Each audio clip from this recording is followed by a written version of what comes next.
जय हिंद दोस्तों, मैं सरोज कुमार आशा करता हूं कि आप सभी लोग अच्छे होंगे। दोस्तों, आज हम लोग क्लास 10th के चैप्टर नंबर 3 हिंद चीन में राष्ट्रवादी आंदोलन में से जितने भी ऑब्जेक्टिव महत्वपूर्ण इंपोर्टेंट ऑब्जेक्टिव बनता है उन सभी ऑब्जेक्टिव के बारे में बात करेंगे और इस चैप्टर के बारे में भी बात करेंगे। एक फिल्म की तरह, एक स्टोरी की तरह हम लोग समझने का प्रयास करेंगे ताकि हम लोगों को परीक्षा में किसी प्रकार की दिक्कत ना हो।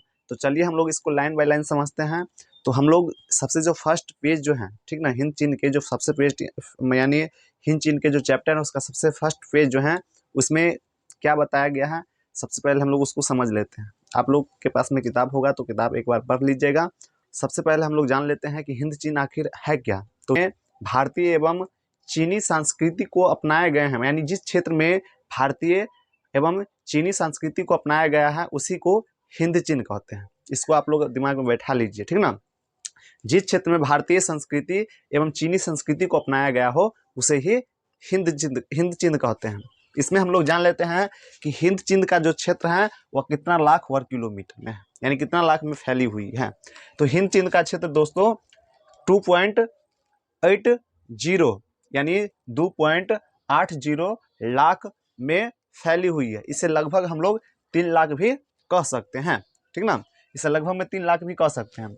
ये सबसे पहले हम लोग जान लिए। अब हम लोग जान लेते हैं कि हिंद चीन में कौन कौन से देश आते थे। वर्तमान में हिंद चीन में वियतनाम, इसको ध्यान से देखिएगा दोस्तों, वर्तमान में हिंद चीन में वियतनाम, लाओस, कंबोडिया, ठीक ना, ये तीनों देश हिंद चीन में आते थे, ठीक ना दोस्तों। इसके बाद हम लोग जान लेते हैं कि हिंद चीन की जो सीमा जो है वह सीमा के बारे में। तो हिंद चीन की जो उत्तरी सीमा है, हिंद चीन की उत्तरी सीमा म्यांमार एवं चीन को छूती है। हिंद चीन की उत्तरी सीमा म्यांमार एवं चीन को छूती है एवं दक्षिणी सीमा जो है वह चीन सागर को छूती है। इसके बाद पश्चिमी सीमा म्यांमार को छूती है, ठीक ना। इसको दोस्तों आप लोग अच्छे से देख लीजिएगा। दोस्तों हम लोग पेज 1 से जो इंपोर्टेंट ऑब्जेक्टिव जो बन रहा था उसको हम लोग देख लिए, ठीक ना।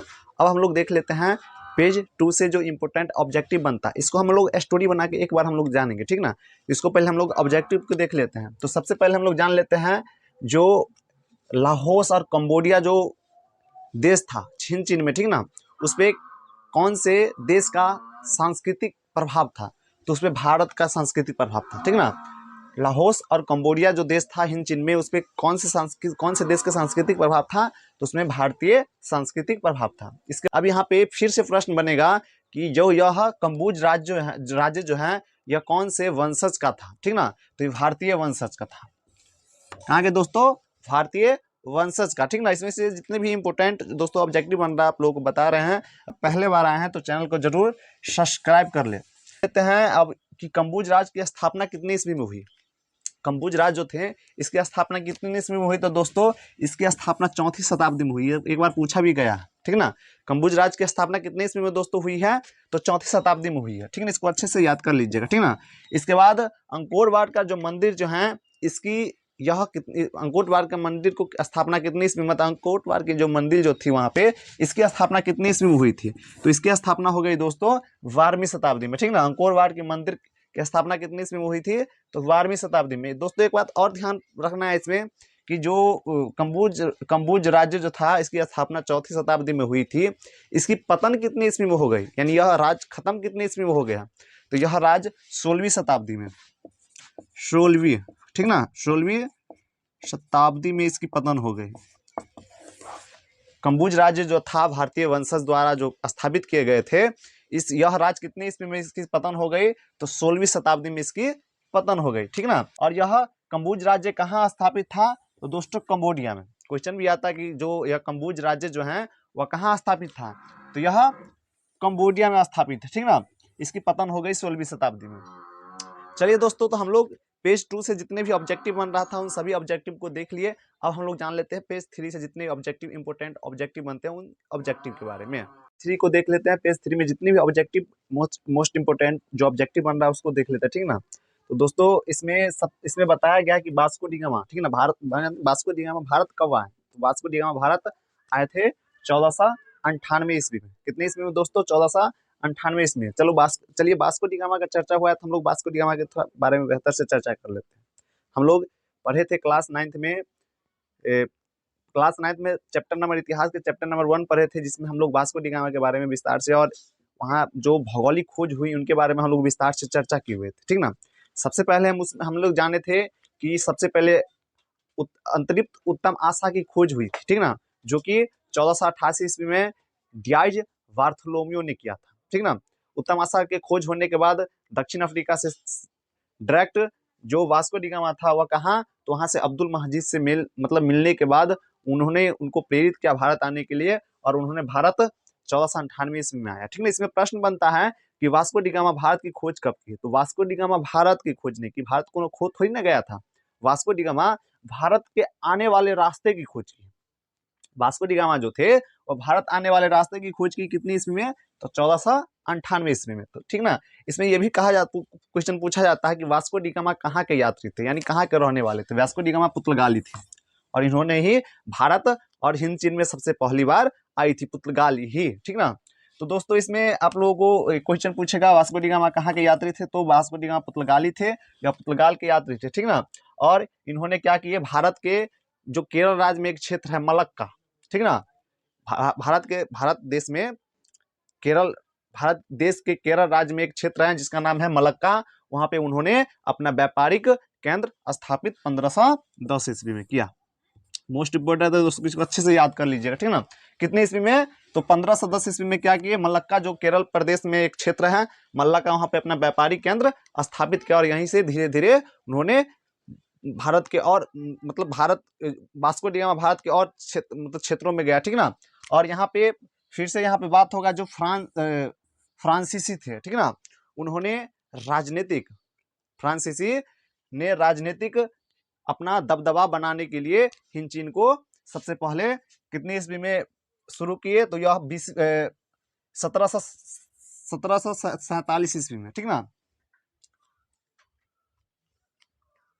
चलिए दोस्तों, इसमें प्रश्न बनता है कि हिंद चीन में, ठीक ना, राजनीतिक दबाव किसने सबसे पहले बनाए, यानी राजनीतिक दबाव यानी राजनीतिक अपना वर्चस्व कायम किसने करने का प्रयास किया, तो वह थे फ्रांसीसी। सबसे पहली बार फ्रांसीसी ने हिंद चीन में अपना राजनीतिक प्रभुत्व जमाने का प्रयास किया, ठीक ना।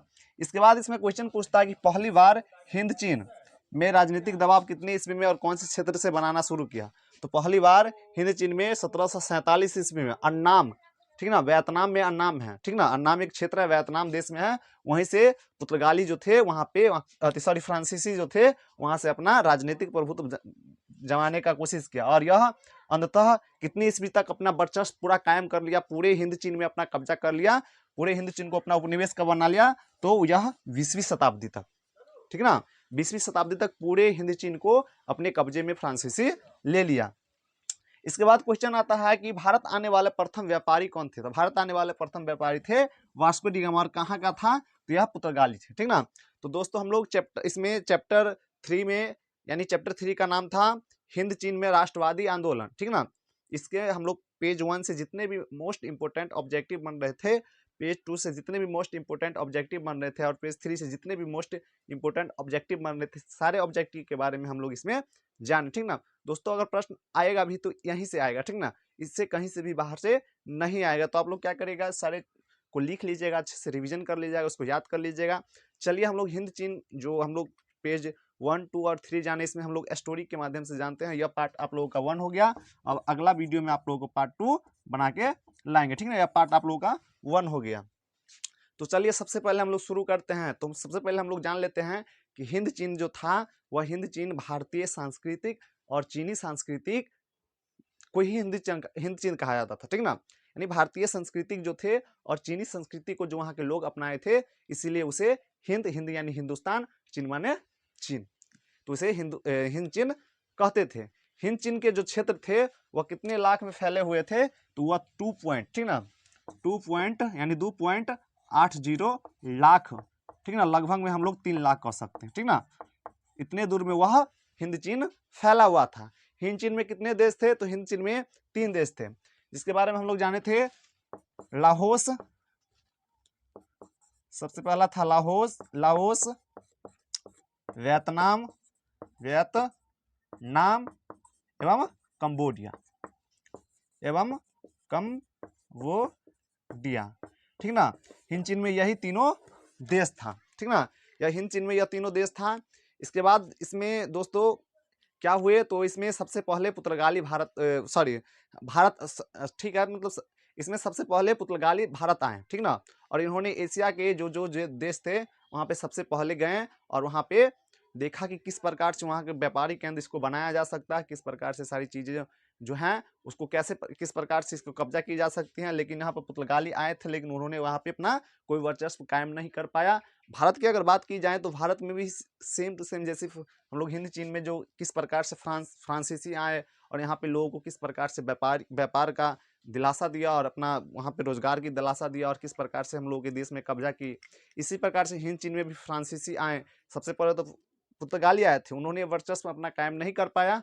इसके बाद फ्रांसीसी आए, डच आए, इंग्लैंड वाले आए, इन्होंने कोई कोशिश नहीं किया यहाँ पे अपना राजनीतिक प्रभुत्व जमाने का, लेकिन फ्रांसीसी ने शुरुआत से ही कोशिश किया, ठीक ना। तो उन्होंने सबसे पहले जो वियतनाम देश थे, ठीक ना, इनके एक जो देश थे इसमें, क्योंकि हम लोग हिंद चीन में 3 गो देश जान लिए थे, वियतनाम, लाहौस और कंबोडिया। तो इन्होंने वियतनाम के क्षेत्र थे, ठीक ना, क्षेत्र था अन्नाम, उसमें सबसे पहला अपना राजनीतिक प्रभुत्व को जमाए थे, ठीक ना। और वहीं एक वियतनाम का और क्षेत्र था जिसका नाम था तोकिन और अन्नाम। तोकिन और अन्नाम पे इसको आप लोग समझ लीजिए, तोकिन और अन्नाम था एक वियतनाम का क्षेत्र, ठीक ना, वियतनाम का क्षेत्र क्या था, तोकिन, ठीक ना, और एक था अन्नाम। इन दोनों क्षेत्रों पर दोस्तों शुरुआत में प्राचीन काल में यानी प्राचीन काल में किसका प्रभुत्व था, यहाँ पे चीन का। लेकिन यह कभी कभी स्वतंत्र भी हो जाता था, यह दोनों क्षेत्र कभी कभी स्वतंत्र भी हो जाता था। कारण क्या था, तो जब भी हिंद चीन में जो कोई अच्छा मतलब शक्तिशाली राजनेता वहां पे होता था तो वह क्या हो जाते थे, वह इसके गुलाम हो जाते थे, ठीक ना, यह दोनों क्षेत्र। और जब भी वहां पे थोड़ा भी ढीली होती थी तो यह दोनों स्वतंत्र हो जाते थे, ठीक ना। तो दोस्तों आप लोगों को वीडियो अच्छा लगा होगा, अगर वीडियो अच्छा लगा होगा तो चैनल को जरूर सब्सक्राइब करिएगा और वीडियो को तो जरूर लाइक और कमेंट भी करिएगा, ताकि आप लोग जब कमेंट करेंगे तो हमको पता चलेगा कि वीडियो हम किस प्रकार से बनाए। और आप लोगों को अगर इसमें कुछ खामियां दिखा होगा तो जरूर कमेंट में बताइएगा कि सर ये खामियां हैं, और इसको जरूर इसके बेल आइकन को दबा दीजिएगा ताकि कोई भी वीडियो डाले तो सबसे पहले नोटिफिकेशन आपको जाए। जय हिंद।